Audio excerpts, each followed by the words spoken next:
Good morning everyone. આપણે 11 chapter number પી વિભાગના તત્વો ચાલી રહ્યું છે.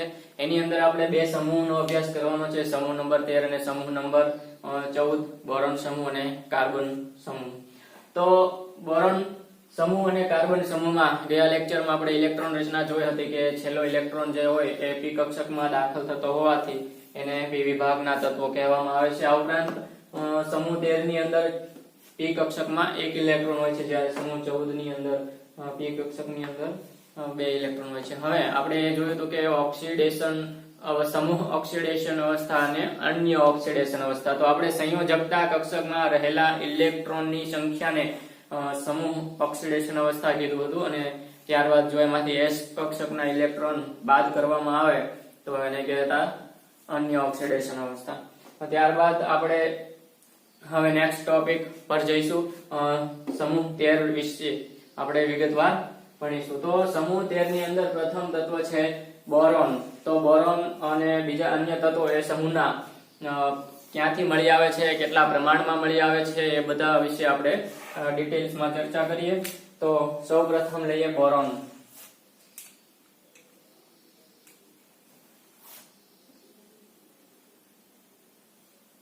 બરાબર, સૌથી પ્રથમ આપણે બોરોન વિશે જોઈશું. તો બોરોન જે છે એ પૃથ્વીના પોપડાની અંદર દળના સંદર્ભે કેટલું મળી આવે છે? પૃથ્વીના પોપડામાં દળના સંદર્ભે એનું પ્રમાણ છે 0.0001 0.0001 એનું પ્રમાણ છે, જે પૃથ્વીના પોપડાની અંદર એના દળના સંદર્ભે એટલું મળી આવે છે. હવે જે બોરોન જે છે એને બે સમસ્થાનિકો સ્વરૂપે મળી આવે છે, B10 અને B11. તો એ પણ આપણે જોઈએ. એના બે સમસ્થાનિકો છે B10 અને B11. હવે જે B10 છે એનું પ્રમાણ 19% છે અને B11 જે છે એ 81% છે. બરોબર. હવે જે પૃથ્વીના પોપડામાં આપણને ખબર પડી કે ભાઈ 0.0001% મળી આવે છે, તો એની અંદર બોરોન 10 અને બોરોન 11 બેનું પ્રમાણ બોરોન 10 નું 19% છે અને બોરોન 11 નું 81% છે. હવે જે બોરોન જે છે એ સંયુક્ત અવસ્થામાં મળી આવે છે, મતલબ કે સંયોજિત સ્વરૂપે મળી આવે છે, એનું સ્વતંત્ર રીતે મળી આવતો નથી. તો હવે સંયોજિત સ્વરૂપે મળી આવે છે, તો તે કયા સંયોજનોની અંદર કયા સંયોજિત સ્વરૂપે મળી આવે એના વિશે જોઈએ. તો ઓર્થોબોરિક એસિડ. બરાબર છે, ઓર્થોબોરિક એસિડ. બરાબર છે. તો એને કહેવાય H3BO3. એને કહીશું આપણે H3BO3, જેને કહેવાય ઓર્થોબોરિક એસિડ. ત્યારબાદ બીજું સંયોજન સ્વરૂપ છે એનું બોરેક્સ. શું છે? બોરેક્સ છે. એનું સૂત્ર છે Na2B4O7 Na2B4O7 into 10H2O into 10H2O. ત્યારબાદ છે એનું કાર્નાઇટ. એક એનું સ્વરૂપ બીજું છે કાર્નાઇટ. કાર્નાઇટ સ્વરૂપે મળી આવે છે. એનું પણ અણુસૂત્ર એ જ છે Na2B4O7. પણ અહીંયા 10H2O છે એની જગ્યાએ 4H2O આવશે into 4H2O, જેને આપણે કહીશું કાર્નાઇટ. તો જે બોરોન છે એ પૃથ્વીના પોપડાના દળની સંદર્ભે 0.0001% મળી આવે. એમાં એનું પ્રમાણ બોરોન 10 નું 19% હોય, બોરોન 11 નું 81% હોય.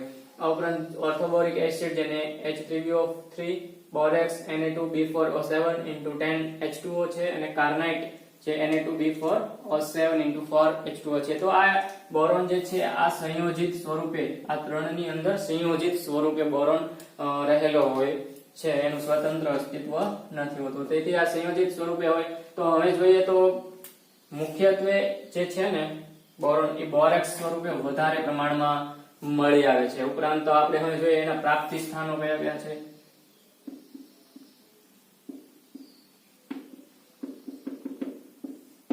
બોરોનના પ્રાપ્તિ સ્થાનો ઉપર જોઈએ તો પુગાખેડી નામનો વિસ્તાર છે જે લદ્દાખની અંદર આવેલો છે, લદ્દાખ ની અંદર આવેલો છે. ત્યારબાદ સાંભર સરોવર રાજસ્થાન, સાંભર સરોવર જે આવેલું છે રાજસ્થાનમાં, બરોબર છે. તો આ બે સ્થળોએ બોરોન સૌથી વધારે ભારતની અંદર મળી આવે છે. ચલો આપણું બોરોનનું કામ પૂરું થયું. હવે આપણે જોઈએ એલ્યુમિનિયમ વિશે, બરોબર. નેક્સ્ટ આપણે જોઈએ એલ્યુમિનિયમ તત્વ વિશે. તો એલ્યુમિનિયમ છે જે છે એ પૃથ્વીના પોપડાની અંદર સૌથી વધારે ત્રીજા ક્રમ પર મળી આવતું તત્વ છે. તો પ્રથમ તત્વ કયું હશે વિચારો તો. પ્રથમ તત્વ હશે ઓક્સિજન, સૌથી વધારે.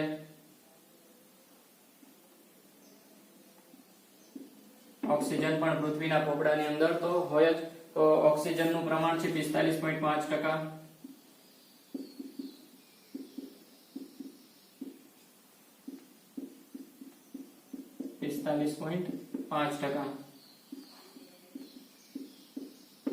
દ્વિતીય ક્રમે આવશે સિલિકોન, SiO2. સિલિકોન તેનું પ્રમાણ છે 27.7%. અને ત્યારબાદ આવશે આપણું જે એલ્યુમિનિયમ, બરોબર. તો એલ્યુમિનિયમનું પ્રમાણ પૃથ્વીના પોપડાની અંદર 8.31% જેટલું જોવા મળે છે, બરાબર. આ બધા મળે છે પૃથ્વીના પોપડાની અંદર. તો એલ્યુમિનિયમ પૃથ્વીના પોપડાની અંદર ત્રીજા ક્રમ ઉપર મળી આવતું તત્વ છે. જેમ કે પ્રથમ ઓક્સિજન છે 45.5%, ત્યારબાદ દ્વિતીય ક્રમે સિલિકોન 27.7% અને ત્રીજા ક્રમ ઉપર છે એલ્યુમિનિયમ 8.31%. હવે જે એલ્યુમિનિયમ છે એ બે સ્વરૂપે મળી આવે છે, બોક્સાઇટ અને ક્રાયોલાઇટ સ્વરૂપે, બરાબર. એલ્યુમિનિયમ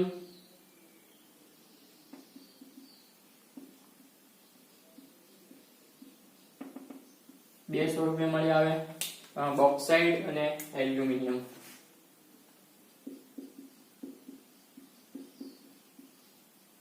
બોક્સાઇટ અને ક્રાયોલાઇટ. તો ક્રાયોલાઇટ અને બોક્સાઇટ બે સ્વરૂપે મળી આવે છે. બોક્સાઇટ માટે Al2O3 અને ક્રાયોલાઇટ Na3Al(F6), બરોબર. તો એલ્યુમિનિયમ છે એ બોક્સાઇટ Al2O3 અને ક્રાયોલાઇટ Na3Al(F6) સંયોજિત સ્વરૂપે મળી આવે છે. આ ઉપરાંત અબરખ એલ્યુમિનિયમ અબરખ સ્વરૂપે મળી આવે વધારે પ્રમાણમાં. એલ્યુમિનિયમ કયા સ્વરૂપે મળી આવે છે? અબરખ, જેને માઇકા કહેવાય, MiCa, બરોબર. તો એ સ્વરૂપે મળી આવે છે. તો એનું પ્રાપ્તિ સ્થાન ની અંદર જોઈએ તો એ મધ્યપ્રદેશ ની અંદર, કર્ણાટક ની અંદર, જમ્મુ કાશ્મીર અને આસામમાં વધારે પ્રમાણમાં મળી આવે છે. લક્ષ્ય પ્રાપ્તિ સ્થાન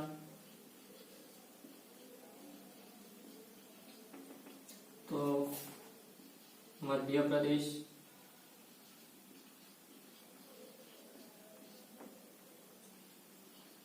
ઓરિસ્સા, કર્ણાટક અને જમ્મુ કાશ્મીર આ સ્થળોએ એલ્યુમિનિયમ વધારે પ્રમાણમાં મળી આવે છે. હવે આના સિવાયના જે બીજા તત્વો છે એ અલ્પ પ્રમાણમાં મળી આવે છે. આના સિવાયના જે બીજા તત્વો છે ગેલિયમ થેલિયમ, ઇન્ડિયમ, તો એ પ્રમાણે એનું ખૂબ ઓછું છે, તો એ તત્વો અલ્પ પ્રમાણમાં મળી આવે છે, બરાબર. ગેલિયમ, ઇન્ડિયમ અને થેલિયમ માટે એની ચર્ચા કરવામાં આવી નથી. તો હવે આપણે નેક્સ્ટ ટોપિક તરફ જે આપણે જોઈ ગયા પ્રાપ્તિ સ્થાન અને એના સંયોજિત સ્વરૂપે મળી આવે એના સંયોજનો. ત્યારબાદ આપણે હવે જોઈશું ઇલેક્ટ્રોન રચના. એની આપણે તો આગળ ભણી ગયા છીએ. તો નેક્સ્ટ ટોપિક લઈએ પરમાણ્વીય ત્રિજ્યા. આ હું ઇરેઝ કરી દઉં છું.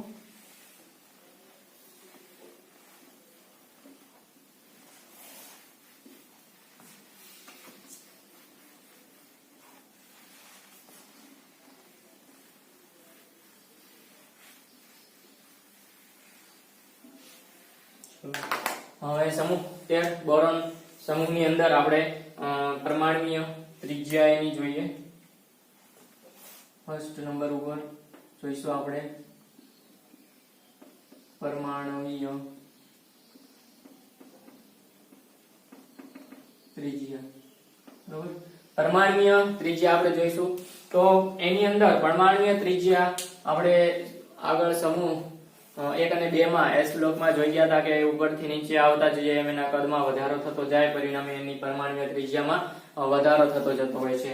તો અહીંયા થોડું જુદું પડે છે. કઈ રીતે જુદું પડે છે? તો કે બોરોન જે છે એના કરતા એલ્યુમિનિયમની વધારે છે પરમાણ્વીય ત્રિજ્યા, તો પછી ગેલિયમની એનાથી ઓછી થઈ જાય છે, પાછું ક્રમશઃ વધે છે.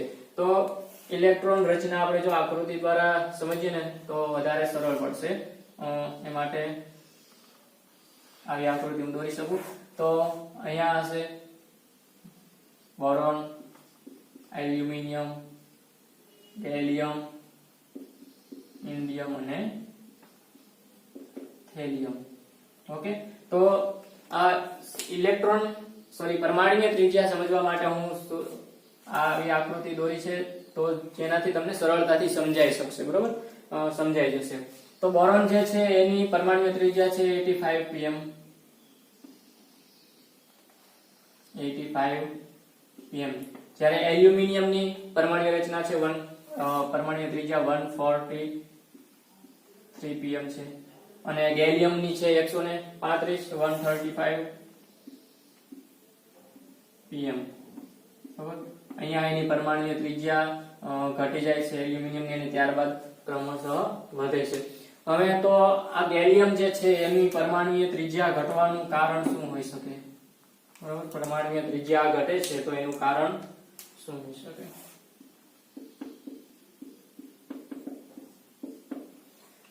બરાબર, આપણે જોયું હતું પહેલા કે સમૂહમાં ઉપરથી નીચે તરફ જતા જઈએ એમ એના કદમાં વધારો થતો જાય છે, પરમાણ્વીય ત્રિજ્યા વધતી જાય છે. પરંતુ અહીંયા સમૂહ 13 ની અંદર બોરોન કરતા એલ્યુમિનિયમની પરમાણ્વીય ત્રિજ્યા વધારે છે, પરંતુ ગેલિયમની ઓછી થતી જાય છે, ત્યારબાદ વધે છે. તો એનું કારણ ગેલિયમના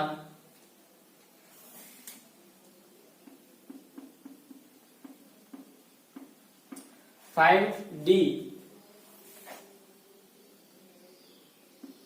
કક્ષકમાં રહેલા ઇલેક્ટ્રોનની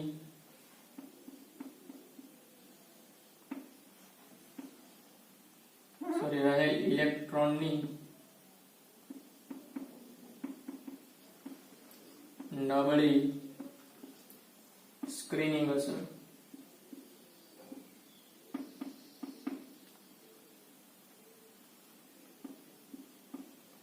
તો પરમાણ્વીય ત્રિજ્યા ગેલિયમની ઓછી છે એનું કારણ કે એની અંદર 5d કક્ષક આવી જતી હોય છે, અને 5d કક્ષકમાં રહેલા ઇલેક્ટ્રોન જે છે એની નબળી સ્ક્રીનિંગ અસરના કારણે તેની પરમાણ્વીય ત્રિજ્યામાં ઘટાડો થાય છે.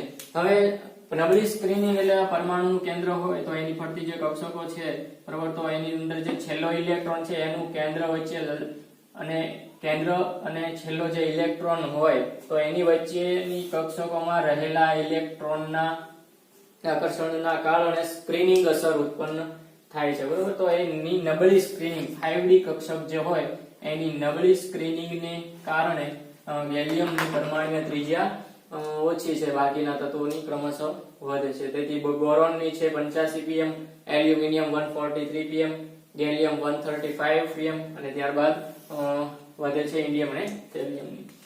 તો આ હતી ઇલેક્ટ્રોન રચના. હવે નેક્સ્ટ આપણે જોઈશું આયનીકરણ એન્થાલ્પી. 2 નંબરમાં જોઈશું આયનીકરણ એન્થાલ્પી.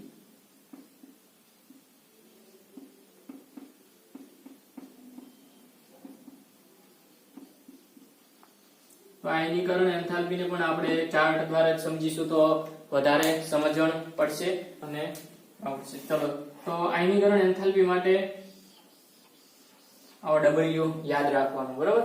તો એમાં સૌપ્રથમ લઈશું બોરોન, એલ્યુમિનિયમ, ગેલિયમ, ઇન્ડિયમ અને થેલિયમ. તો બોરોન છે એની આયનીકરણ એન્થાલ્પી છે 801 કિલોજોલ પર મોલ. કેટલી છે? 801 કિલોજોલ પ્રતિ મોલ. જ્યારે થેલિયમની 589 કિલોજોલ પ્રતિ મોલ છે. 589 કિલોજોલ પ્રતિ મોલ. હવે આયનીકરણ એન્થાલ્પીમાં બોરોન કરતા એલ્યુમિનિયમની ઓછી છે, એના કરતા ગેલિયમની વધારે છે, એના કરતા ઇન્ડિયમની ઓછી છે અને એના કરતા આયનીકરણ એન્થાલ્પી થેલિયમની વધારે છે. તો આયનીકરણ એન્થાલ્પીનો ક્રમ યાદ રાખવા માટે તમારે W યાદ રાખવાનો. કઈ રીતે તમે તત્વોને ગોઠવી દેવાના? બોરોન, એલ્યુમિનિયમ, ગેલિયમ, ઇન્ડિયમ અને થેલિયમ. તો બરાબર, આયનીકરણ એન્થાલ્પી માટે આ ક્રમ યાદ રાખવાનો. એની અંદર આપણે જોઈએ તો પ્રથમ આયનીકરણ એન્થાલ્પી જેને આપણે ડેલ્ટા IH1 તરીકે ઓળખીએ છીએ. દ્વિતીય આયનીકરણ એન્થાલ્પી ડેલ્ટા IH2 અને તૃતીય આયનીકરણ એન્થાલ્પીને આપણે કહીશું ડેલ્ટા IH3. તો અહીંયા પ્રથમ ઇલેક્ટ્રોન દૂર કરવા માટે ડેલ્ટા IH1, બીજા ઇલેક્ટ્રોન માટે IH2, ત્રીજા ઇલેક્ટ્રોન માટે આયનીકરણ, તૃતીય આયનીકરણ એન્થાલ્પી. તો એનો ક્રમ કઈ રીતે છે? તો પ્રથમ આયનીકરણ એન્થાલ્પી કરતા દ્વિતીય આયનીકરણ એન્થાલ્પીનું મૂલ્ય વધારે હોય છે અને દ્વિતીય આયનીકરણ એન્થાલ્પીના મૂલ્ય કરતા તૃતીય આયનીકરણ એન્થાલ્પીનું મૂલ્ય વધારે હોય છે. આ હતું આયનીકરણ એન્થાલ્પી. ત્યારબાદ વિદ્યુત ઋણતા વિશે જોઈએ. ચલો, વિદ્યુત ઋણતા નંબર 3, વિદ્યુત ઋણતા. તો વિદ્યુત ઋણતાની અંદર પણ યાદ રાખવા માટે ટ્રુ ઓર ફોલ્સ માં ટ્રુ ની નિશાની આપણે યાદ રાખવાની, બરોબર. અને આમાં ક્રમ વાઇઝ તત્વો ગોઠવી દેવાના. સૌપ્રથમ આવશે બોરોન, એલ્યુમિનિયમ, ગેલિયમ, ઇન્ડિયમ અને થેલિયમ, બરોબર. ઓકે. વિદ્યુત ઋણતાનો ક્રમ યાદ રાખવા માટે બોરોન, એલ્યુમિનિયમ, ગેલિયમ, ઇન્ડિયમ અને થેલિયમ આવી રીતે યાદ રાખવાનું. બોરોન માટે વિદ્યુત ઋણતા 2.0, એલ્યુમિનિયમ માટે 1.8 છે. બોરોન કરતા એલ્યુમિનિયમની વિદ્યુત ઋણતા ઓછી છે, ત્યારબાદ ક્રમશઃ વધે છે. એલ્યુમિનિયમ કરતા ગેલિયમની વધુ, એના કરતા ઇન્ડિયમ અને એના કરતા થેલિયમની વધારે હોય છે. ઓકે, હા હતું આપણે વિદ્યુત ઋણતા યાદ રાખવા માટે બસ શોર્ટ ટ્રીક જ છે. બોરોનની વધે, બોરોનની જે હોય એના કરતા એલ્યુમિનિયમની ઓછી, એના પછી ક્રમશઃ વધે છે. ત્યારબાદ એના ભૌતિક ગુણધર્મો જોઈશું. ભૌતિક ગુણધર્મો. ભૌતિક ગુણધર્મોની અંદર આપણે સૌપ્રથમ જોઈએ બોરોનના ભૌતિક ગુણધર્મો, બરાબર.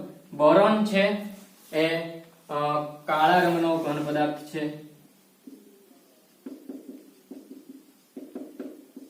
કાળા રંગનો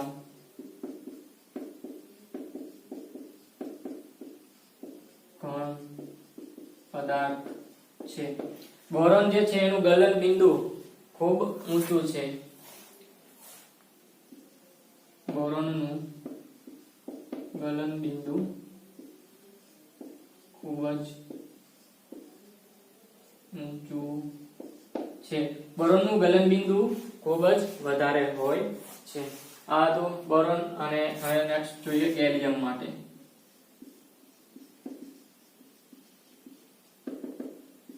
બરાબર. તો ગેલિયમ છે તો એનું ગલન બિંદુ ખૂબ જ ઓછું છે, ગલન બિંદુ નીચું છે. કેટલું?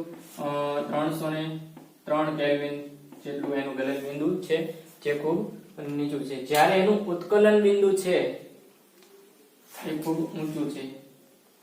ગેલિયમ નું ઉત્કલન બિંદુ છે એ ખૂબ જ ઊંચું છે,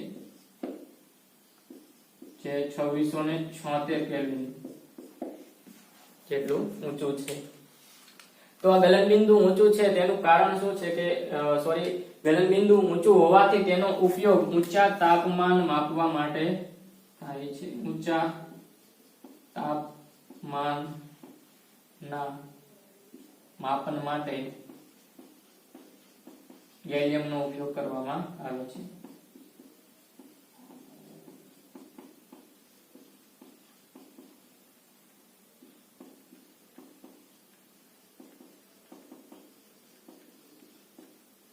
બરાબર. હવે જો ગલન બિંદુ ખૂબ નીચું છે ને તેથી એ ઉનાળાની અંદર પ્રવાહી સ્વરૂપે હોય. ઉનાળામાં પ્રવાહી સ્વરૂપે હોય. તેનું કારણ શું? કે એનું ગલન બિંદુ ખૂબ જ નીચું છે ને ઉત્કલન બિંદુ ઊંચું છે 2676 કેલ્વિન તાપમાન. તેથી ઊંચા તાપમાનના માપન માટે ગેલિયમનો ઉપયોગ કરવામાં આવે છે. ત્યારબાદ એલ્યુમિનિયમ થી થેલિયમ સુધીના જે તત્વો છે એ ઊંચી વાહકતા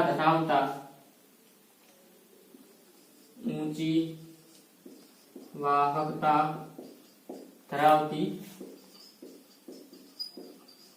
નરમ ધાતુ છે. ઓકે.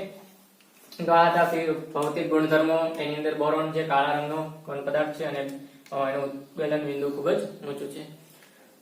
ગેલિયમ માટે તો ગેલિયમનું ગલન બિંદુ ખૂબ નીચું છે 303 કેલ્વિન. તેથી એને ઉનાળાની અંદર પ્રવાહી સ્વરૂપે મળી આવે.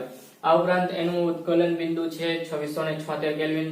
ઊંચું તાપમાન ધરાવે છે તેથી એને ઊંચા તાપમાનના માપન માટે ગેલિયમનો ઉપયોગ કરવામાં આવે. અને ત્યારબાદ એલ્યુમિનિયમ થી થેલ્યુમિનિયમ ની જે ધાતુ છે એ ઊંચી વાહકતા ધરાવતી નરમ ધાતુ છે.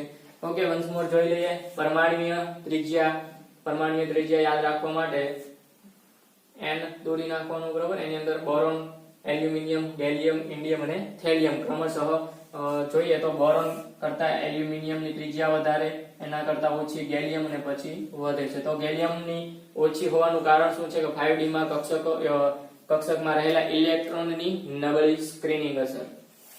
ત્યારબાદ આયનીકરણ એન્થાલ્પી, એમાં W દોરી નાખવાનો, ક્રમશઃ ઇલેક્ટ્રોન તત્વોને ગોઠવી દેવાના. તો એનો ક્રમ યાદ રહી જશે કે ભાઈ બોરોન કરતા એલ્યુમિનિયમની આયનીકરણ એન્થાલ્પી ઓછી, એના કરતા ગેલિયમ વધારે, ઇન્ડિયમ ઓછી અને થેલિયમ વધારે. તો એની અંદર પ્રથમ આયનીકરણ એન્થાલ્પી કરતા દ્વિતીય આયનીકરણ એન્થાલ્પીનું મૂલ્ય વધુ હોય અને એના કરતા તૃતીય આયનીકરણ એન્થાલ્પીનું મૂલ્ય વધુ હોય છે. ત્યારબાદ વિદ્યુત ઋણતા માટે ટ્રુ ની નિશાની કરી નાખવાની અને ક્રમશઃ તત્વોને ગોઠવી દેવાના. ત્યારબાદ બોરોનની વિદ્યુત ઋણતા કરતા એલ્યુમિનિયમની ઓછી હોય ને ત્યારબાદ ક્રમશઃ વધે છે. તો આટલું આપણે જોયું. નેક્સ્ટ ટોપિક આપણે જોઈશું.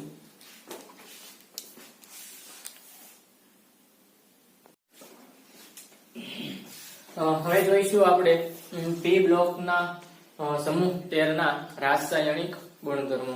તો રાસાયણિક ગુણધર્મો ની અંદર આપણે પ્રતિક્રિયાત્મકતા અને ઓક્સિડેશન અવસ્થા બે વિશે ચર્ચા કરવાની છે. અહીંયા આપણે ઓક્સિડેશન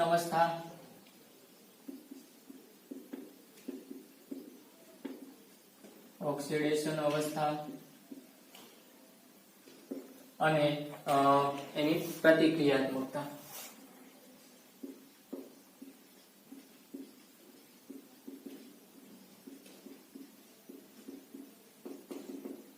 આપણે અહીંયા ઓક્સિડેશન અવસ્થા અને પ્રતિક્રિયાત્મકતા વિના વલણો જોવાના છે. તો સૌપ્રથમ ઓક્સિડેશન અવસ્થા જોઈશું અને ત્યારબાદ પ્રતિક્રિયાત્મકતા જોઈશું કે હવા પ્રત્યે, હેલોજન પ્રત્યે અને પ્રતિક્રિયાત્મકતા જોઈશું.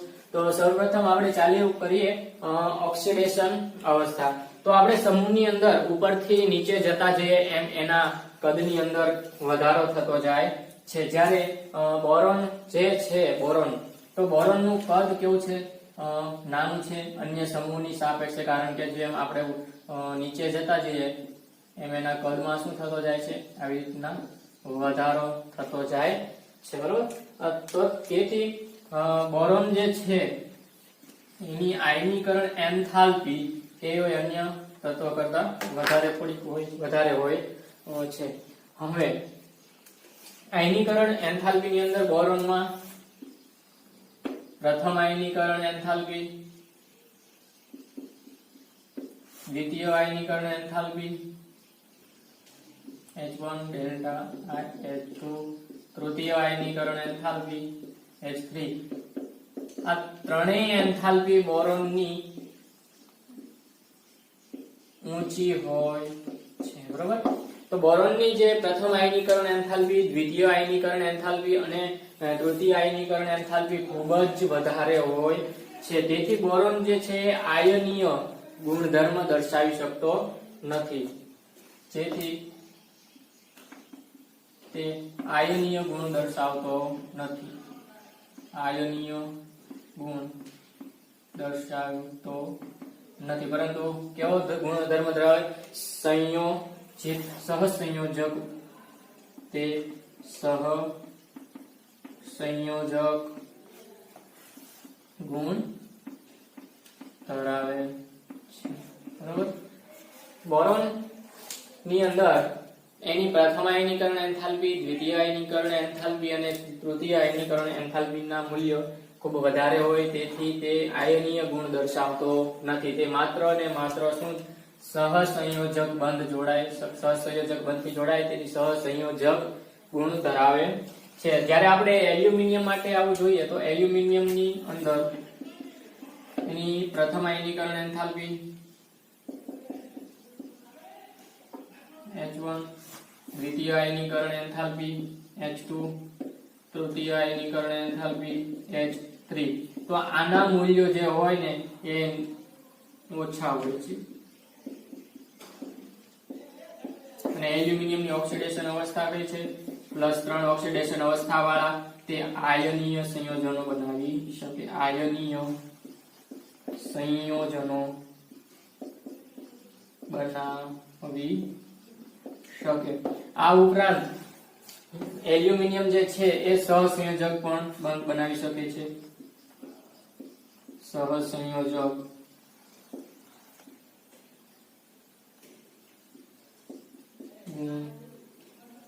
ધર્મ પણ દર્શાવી શકે છે. તેથી એલ્યુમિનિયમ આયનીય સંયોજનો પણ બનાવે અને સહસંયોજક પણ બનાવી શકે. હવે સમૂહમાં ઉપરથી જેમ આપણે નીચે જઈએ એમ એની અંદર જો ડી કક્ષકનો ઉમેરો થતો જાય છે, બરોબર. અહીંયા દર્શાવેલું છે કે એલ્યુમિનિયમની અંદર એની અંદર ડી કક્ષકનો ઉમેરો થતો જાય છે. તો ડી અને એફ કક્ષકની લીધે સમૂહની અંદર શું થાય? શિલ્ડિંગ અસર ઉત્પન્ન થાય. કેન્દ્ર વચ્ચે અને છેલ્લા કક્ષામાં રહેલા ઇલેક્ટ્રોન વચ્ચે શિલ્ડિંગ અસર ઉત્પન્ન થાય. સમૂહ ની અંદર આપણે બોરોન છે તો એની કેન્દ્ર પ્રત્યે વધારે આકર્ષણ હોય. જેમ નીચે આવતા જઈએ એના કદમાં વધારો થતો જાય એટલે કેન્દ્ર અને ઇલેક્ટ્રોન છેલ્લી કક્ષામાં રહેલા ઇલેક્ટ્રોન વચ્ચેનું આકર્ષણ ઘટતું જાય. આ ઉપરાંત ઉપરથી નીચે આવે ને એવું થાય છે કે ડી અને એફ કક્ષક ઉમેરાય છે, પરિણામે શિલ્ડિંગ અસર ઉત્પન્ન થાય. તો આ કેન્દ્ર હોય એના ફરતે જે કક્ષકો છે તો અહીંયા ડી કક્ષક અને એફ કક્ષકને લીધે જે છેલ્લો ઇલેક્ટ્રોન હોય એની વચ્ચે નું જે આકર્ષણ બળ લાગે તો એની અંદર શિલ્ડિંગ અસર ઉદ્ભવે, પરિણામે એની ઓક્સિડેશન અવસ્થા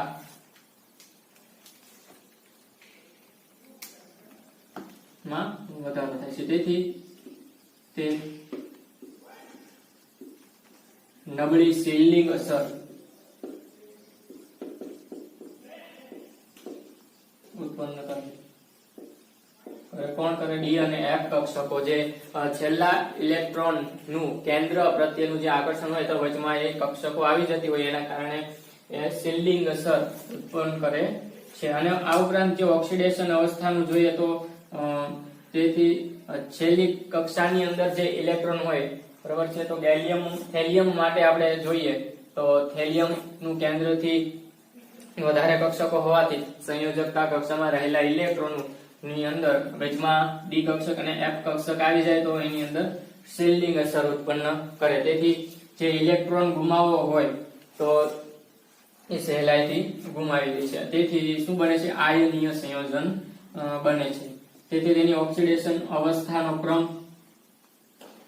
તેથી આ તત્વોના ઓક્સિડેશન અવસ્થાનો ક્રમ કેવો હોય છે? એલ્યુમિનિયમ, ગેલિયમ અને હિલિયમ. તો એલ્યુમિનિયમ કરતા ગેલિયમ વધારે, એના કરતા ઇન્ડિયમ અને થેલિયમ. તો આવી રીતે એનો ઓક્સિડેશન અવસ્થાનો ક્રમ હોય છે. હવે ત્યારબાદ +1 જે છે ઓક્સિડેશન અવસ્થા એ વધુ સ્થિર છે. કોની સાપેક્ષે? 3 ની સાપેક્ષે. +1 ઓક્સિડેશન અવસ્થા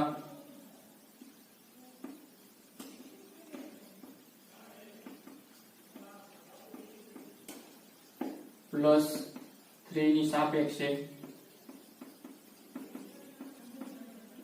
વધુ સ્થિર છે. બરાબર છે. હવે ઉપર જોઈએ તો ઓક્સિડેશન અવસ્થા ઉપરથી 3 છે અને નીચે આવતા જઈએ એમ એની ઓક્સિડેશન અવસ્થા પ્લસ થતી જાય, +1 થતી જાય છે. ઉપર છે જે બોરોન છે તો એની ઓક્સિડેશન અવસ્થા 3 છે. નીચે આવે તેમ થેલિયમ છે તો થેલિયમની ઓક્સિડેશન અવસ્થા +1 છે. તેથી થેલિયમ છે એ વધુ સ્થિરતા ધરાવે છે. તો આ સ્થિરતા ધરાવવાનું કારણ કે એની અંદર ડી અને એફ કક્ષકનો ઉમેરો થાય અને શિલ્ડિંગ અસર, ડી અને એફ કક્ષક વડે શિલ્ડિંગ અસર ઉત્પન્ન થાય છે. હવે આપણે જોઈએ બોરોન માટેનું એક એક્ઝામ્પલ લે. ચલો આટલું હું ઇરેઝ કરું છું.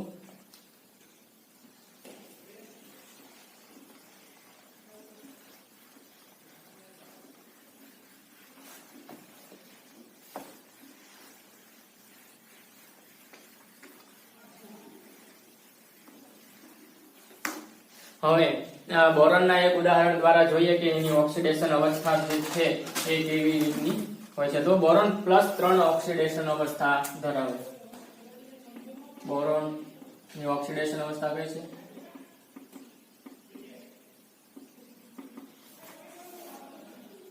ઓક્સિડેશન અવસ્થા છે +3. કારણ કે હવે કઈ રીતે છે તો જોઈએ આપણે બોરોનની ઇલેક્ટ્રોન રચના શું છે. બોરોનની ઇલેક્ટ્રોન રચના આપણે જોઈએ તો 1s2 2s2 2px 2py ને 2pz. બરોબર. આ લઈએ તો અહીંયા 2p1 છે. એક મિનિટ વ્યવસ્થિત લખીએ. બોરોન માટે એની ઇલેક્ટ્રોન રચના છે 1s2 2s2 2p1 બરોબર 2p1 2py અને 2pz. હવે જે અહીંયા s નો જે એક ઇલેક્ટ્રોન છે ને એ ઇલેક્ટ્રોન અહીંયા આવશે 2p1y થશે અને 2pz. તો આની કારણે એની અંદર sp3 સંકરણ રચાશે. sp3 સંકરણ રચાય. બરાબર. કારણ કે 2s નો એક ઇલેક્ટ્રોન છે એ p કક્ષકમાં 2py ની અંદર જાય છે, માટે એની અંદર જે ઇલેક્ટ્રોન રચના છે એની અંદર sp3 પ્રકારનું સંકરણ બને છે. તો હવે આપણે જોઈએ કે બોરોન છે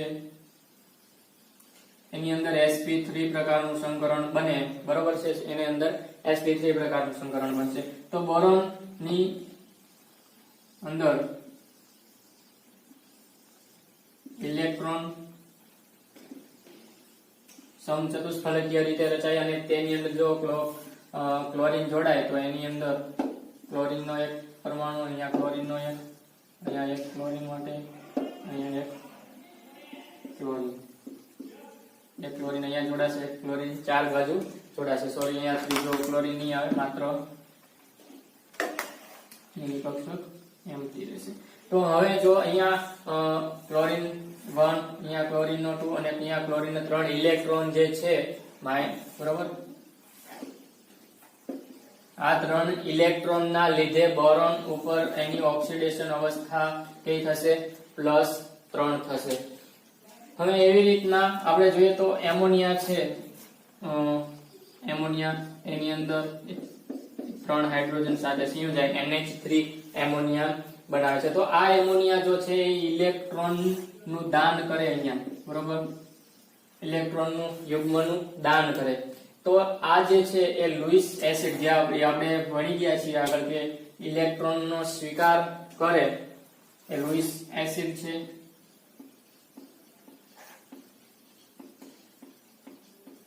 અને જે ઇલેક્ટ્રોન દાન કરે એ છે લુઈસ બેઝ.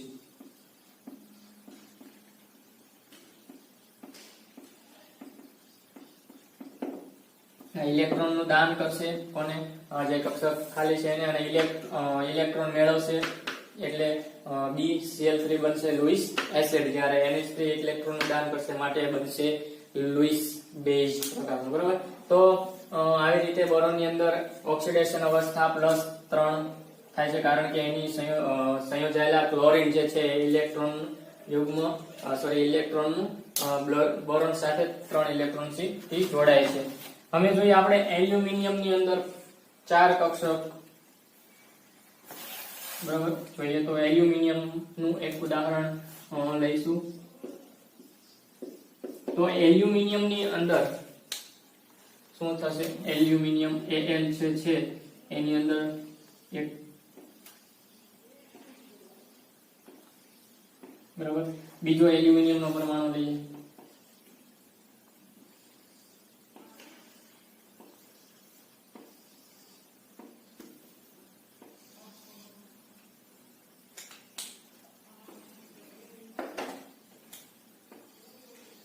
તો આ એલ્યુમિનિયમ સાથે જ્યારે ક્લોરીન Cl જોડાશે, અહીંયા પણ Cl જોડાશે અને એક Cl જોડાશે અહીંયા. ત્યારબાદ અહીંયા એક ક્લોરીન, અહીંયા એક ક્લોરીન અને એક ક્લોરીન અહીંયા. તો આવી રીતે જ્યારે ક્લોરીન વાયુ જે છે ક્લોરીન જે છે એ એલ્યુમિનિયમ સાથે જોડાય અને બાકીનો ક્લોરીન એક અહીંયા જોડાય તો 6 ઇલેક્ટ્રોન વધશે, અહીંયા પણ 6 વધશે, એવી રીતે 6 વધશે અહીંયા, બરાબર.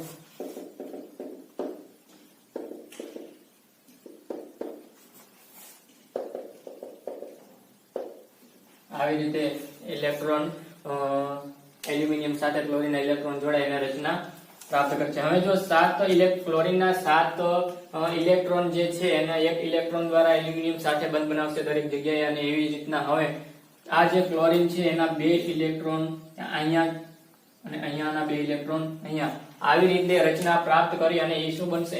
Al.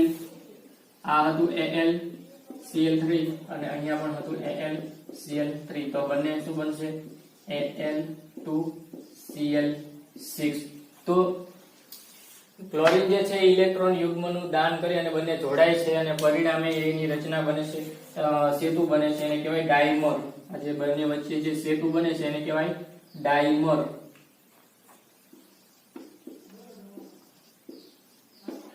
ડાઈમર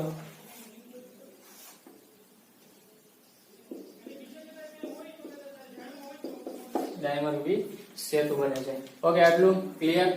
હવે જોઈએ તો આ બધા સંયોજનો છે ને ટ્રાઈ હેલાઇડ સ્વરૂપે હોય. કેવા હોય? Try halide.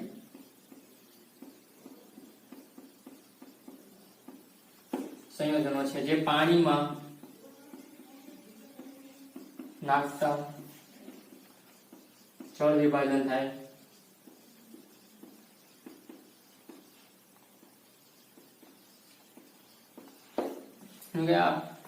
આ બધા સંયોજનો જે છે એ ટ્રાઈહેલાઇડ સ્વરૂપે છે અને એ પાણીમાં નાખતા જળ વિભાજન પામે છે. જેમ કે જોઈએ તો MOH4 જેને સમચતુષ્ફલકીય સંકેત બનાવે છે સમચતુષ્ફલકીય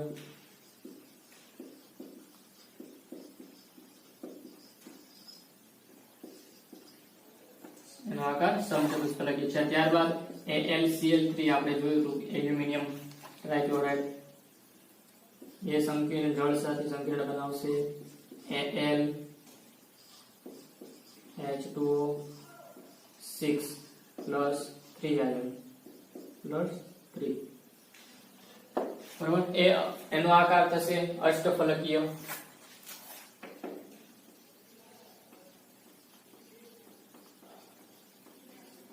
એનો આકાર થશે અષ્ટફલકીય જે સંકરણ sp3d2 અષ્ટફલકીય આકાર અને sp3d2 પ્રકારનું સંકરણ બનાવે છે। ચલો આટલો ક્લિયર થઈ ગયો। હવે આપણે જોઈશું હવા પ્રત્યે અને હેલોજન પ્રત્યે પ્રતિક્રિયાત્મકતા। તો શું જોયું આપણે કે રાસાયણિક ગુણધર્મોની અંદર ઓક્સિડેશન અવસ્થા ભણવાની છે અને પ્રતિક્રિયાત્મકતા। તો ઓક્સિડેશન અવસ્થાની અંદર બોરોન જે છે એ +3 ઓક્સિડેશન અવસ્થા ધરાવે છે અને નીચે જેમ આવતા જાય એની ઓક્સિડેશન અવસ્થા +1 થતી જાય છે। તો એનું કારણ શું કે ડી કક્ષક અને એફ કક્ષકને કારણે શિલ્ડિંગ અસર ઉદ્ભવે છે તેના કારણે। તો આમ બોરોન છે તેની આપણે જોઈએ +3 ઓક્સિડેશન અવસ્થા કઈ રીતના થાય। તો બોરોન ઇલેક્ટ્રોન રચના 1s2 2s2 2p1 2py 2pz અહીંયા 2s2 નો એક ઇલેક્ટ્રોન હતો એ 2py સાથે જોડાય તેથી sp3 સંકરણ બને। ત્યારબાદ આપણે જોયું કે બોરોન છે એને 3 ક્લોરીન એની સાથે જોડાણા એક ઇલેક્ટ્રોન દાન કર્યું બરોબર તેથી એની ઓક્સિડેશન અવસ્થા થઈ +3। હવે એની સાથે જો NH3 એમોનિયા ઇલેક્ટ્રોન નું દાન કરી અને એની સાથે જોડાય તો જે ઇલેક્ટ્રોન મેળવશે એ થશે લુઈસ એસિડ અને જે દાન કરશે ઇલેક્ટ્રોન નું એને કહેવાય લુઈસ બેઝ તરીકે ઓળખાય છે। ત્યારબાદ એલ્યુમિનિયમ ની અંદર જોઈએ તો એલ્યુમિનિયમ સાથે જ્યારે ક્લોરીનના 7 ઇલેક્ટ્રોન જોડાય અહીંયા ક્લોરીનના 7 અહીંયા ક્લોરીન અને અહીંયા પણ બીજો એલ્યુમિનિયમ પરમાણુ એની સાથે ક્લોરીન 3 ક્લોરીન સંયોજાય છે અને પરિણામે આ બંને વચ્ચે બે ઇલેક્ટ્રોન ક્લોરીન અહીંયા ખાલી કક્ષકની સાથે ઇલેક્ટ્રોન યુગ્મનું દાન કરે છે અને ઉપર પણ ક્લોરીનના બે ઇલેક્ટ્રોન અહીંયા ઇલેક્ટ્રોન યુગ્મનું દાન કરી અને જોડાય છે। પરિણામે AlCl3 શું બનશે Al2Cl6 જે આ સેતુ બનાવે છે એને ડાઈમર તરીકે ઓળખવામાં આવે છે। અને આ ઉપરાંત આ સંયોજનો જે છે એ ટ્રાયહેલાઇડ સંયોજનો છે જેને પાણીમાં નાખવી તો એનું જળ વિભાજન પામે છે। એનું એક ઉદાહરણ છે કે MOH4-1 જેનો આકાર સમચતુષ્ફલકીય આકાર છે। ત્યારબાદ AlCl2 એલ્યુમિનિયમ ટ્રાઇક્લોરાઇડ જે પાણી સાથે Al H2O6 બનાવે છે જેનો આકાર છે sp3 અને જેનો આકાર છે અષ્ટફલકીય અને સંકરણ sp3d2 પ્રકારનું સંકરણ કરે છે। ત્યારબાદ આપણે હવા પ્રત્યે પ્રતિક્રિયાત્મકતા જોઈએ। ચલો એટલું હું ઇરેજ કરી દઉં છું।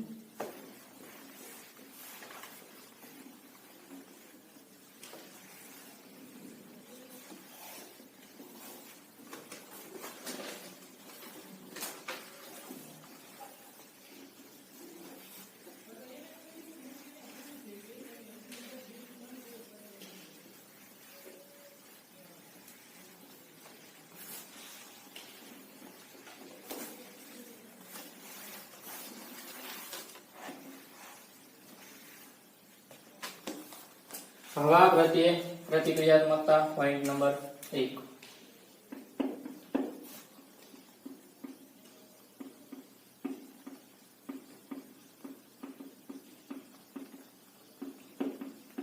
તો હવાની અંદર ઓક્સિજન અને નાઇટ્રોજન બંને સાથે આ સંયોજનો જોડાય છે અને પ્રતિક્રિયાત્મકતા સ્વરૂપે આપણે જોઈએ તો બોરોન જે છે ને એ સ્ફટિક સ્વરૂપમાં અપ્રતિક્રિયાત્મકતા ધરાવે। બોરોન સ્ફટિકમય સ્વરૂપમાં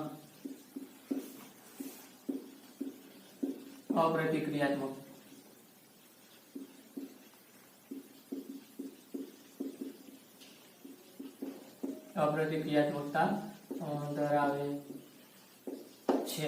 અને ત્યારબાદ એલ્યુમિનિયમ છે એ ઓક્સિજન સાથે સંયોજાય અને ઓક્સાઇડ આપે બરાબર। હવે એલ્યુમિનિયમ છે એને ખુલ્લું રાખવામાં આવે તો એની સાથે તરત જ ઓક્સિજન સાથે રિએક્ટ કરે અને એલ્યુમિનિયમ ઓક્સાઇડ બની જાય। એલ્યુમિનિયમની ઉપર ઓક્સિજનનું સ્તર લાગી જાય અને બની શું બની જાય એલ્યુમિનિયમ ઓક્સાઇડ બરાબર। તો તો એવી રીતે બોરોન છે તો એ ઓક્સિજન સાથે સંયોજાશે અને B2O3 બનાવશે અને એલ્યુમિનિયમ Al2O3 ઓક્સિજન સાથે સંયોજાય બોરોન તો એ બોરોન બનાવશે B2O3 અને એલ્યુમિનિયમ Al2O3 બનશે. હવે જ્યારે ઊંચા તાપમાને બોરોન નાઇટ્રોજન સાથે સંયોજાય અને BN બનાવશે. ઊંચા તાપમાને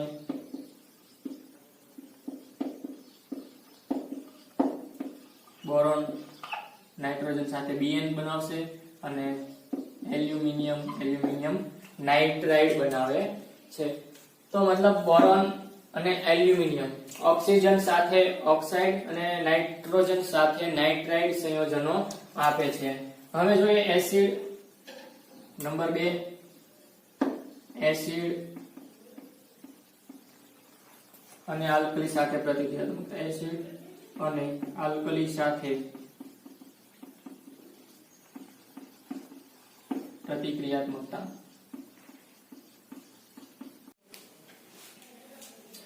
ત્યારબાદ આપણે જોઈશું એસિડ અને આલ્કલી સાથે પ્રતિક્રિયાત્મકતા. તો આ સમૂહના તત્વોની અંદર જે બોરોન છે એના ઓક્સાઇડ બોરોનના ઓક્સાઇડ સ્વભાવે એસિડિક હોય છે, જ્યારે થેલિયમના ઓક્સાઇડ જે છે એ સ્વભાવે બેઝિક ગુણધર્મ ધરાવે છે અને વચ્ચેના જે છે એ કેવા હોય તો ઉભય ગુણધર્મી, કારણ કે સમૂહની અંદર ઉપરથી નીચે આવતા એની ઓક્સાઇડના એસિડિકતામાંથી એના ઓક્સાઇડ બેઝિક થતા જતા હોય છે. તેથી બોરોનના ઓક્સાઇડ હોય એ એસિડિક ઓક્સાઇડ હોય છે, જ્યારે થેલિયમના ઓક્સાઇડ હોય એ બેઝિક ઓક્સાઇડ હોય છે. અને જે એલ્યુમિનિયમ અને ગેલિયમ તો એના ઓક્સાઇડ એસિડિક પણ હોય છે અને બેઝિક પણ હોય છે. બરાબર છે. તો હવે જો આપણે એલ્યુમિનિયમ એક તત્વ લઈ લઈએ, એલ્યુમિનિયમની એસિડ સાથે પ્રક્રિયા કરાવીએ, એલ્યુમિનિયમ પ્લસ HCl તો શું બનશે? AlCl3 અને H2 વાયુ રિમૂવ થશે. તો હવે એલ્યુમિનિયમની બેઝ સાથે NaOH સાથે પ્રક્રિયા કરતા મેટલ MAlOH4 આપશે અને H2 વાયુ દૂર કરશે. M for Na sodium. બરાબર. NaAlOH4 અને H2 ગેસ રિમૂવ કરશે. ત્યારબાદ ત્રીજું છે હેલોજન પ્રત્યેની પ્રતિક્રિયાત્મકતા. તો એની અંદર આ બધા જ તત્વો છે હેલોજન સાથે જોડાય અને શું આપશે? ટ્રાય હેલાઇડ સંયોજનો આપે છે. જ્યારે થેલિયમ એક એવું તત્વ છે જે ટ્રાય હેલાઇડ સંયોજન બનાવતું નથી. થેલિયમ ટ્રાય હેલાઇડ સંયોજન બનાવતું નથી. એના સિવાયના બાકીના બધા જ તત્વો છે એ ટ્રાય હેલાઇડ સંયોજનો આપે છે. બરાબર છે. આપણે લઈએ કોઈ પણ તત્વ, દાખલા તરીકે M લીધું તો એ હેલોજન સાથે જોડાય અને ટ્રાય હેલાઇડ આપશે, જ્યારે થેલિયમ ટ્રાય હેલાઇડ આપતું નથી. તો આજના ટોપિકમાં એટલે આપણે આટલું જ રાખીએ. આવતીકાલે નેક્સ્ટ ટોપિક ચાલુ કરીશું. Thank you.